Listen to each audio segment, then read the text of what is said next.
IPL টি-20 Jitesh শর্মার batting ঝড়ে Lucknow super জায়ান্টসের 227 run তাড়া করে আইপিএল সিজন 18-এর কোয়ালিফায়ারে উঠেছে রয়্যাল চ্যালেঞ্জার্স বেঙ্গালুরু। বৃহস্পতিবার ফাইনালে ওঠার প্রথম কোয়ালিফায়ারে পাঞ্জাব কিংসের মোকাবেলা করবে জিতেশ কোহলি প্রতিদলরা। পাঞ্জাবের বিপক্ষে প্রথম কোয়ালিফায়ার খেলতে মঙ্গলবার লখনৌয়ে লিগ পর্বের শেষ ম্যাচটি জেতার বিকল্প ছিল না বেঙ্গালুরুর। সেই লক্ষ্যে অধিনায়ক জিতেশ টস জিতে প্রতিপক্ষকে ব্যাটিংয়ে আমন্ত্রণ জানান। প্লে অফ থেকে আগেই ছিটকে যাওয়া লখনৌ 3 উইকেটে 227 করে বেঙ্গালুরুকে রেকর্ড রান তাড়া করে জয়ের চ্যালেঞ্জ ছুড়ে দেয়। পন্ত 61 বলে 11-4 ও 8 ছক্কায় 118 রানে অপরাজিত থেকে দলকে দুর্দান্ত ক্যাপ্টেন্স নক উপহার দেন। ওপেনার মিচেল মার্শের ব্যাট থেকে আসে 37 বলে 67 রান। জবাবে ফিল সল্ট ও বিরাট কোহলি 34 বলে 61 রান তুলে উড়ন্ত সূচনা এনে দেন বেঙ্গালুরুকে।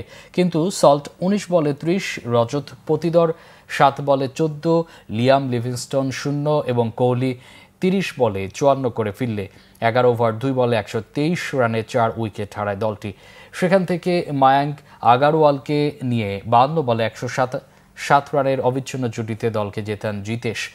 33 বলে 8-4 ও 6 ছক্কায় করেন 85 রান। 23 বলে 41 রান মায়াঙ্কের। 14 ম্যাচে সর্বোচ্চ 19 পয়েন্ট নিয়ে লিগ পর্ব শেষ করা বেঙ্গালুরু নেট রান রেটে পাঞ্জাবের কাছে হারিয়েছে শীর্ষস্থান।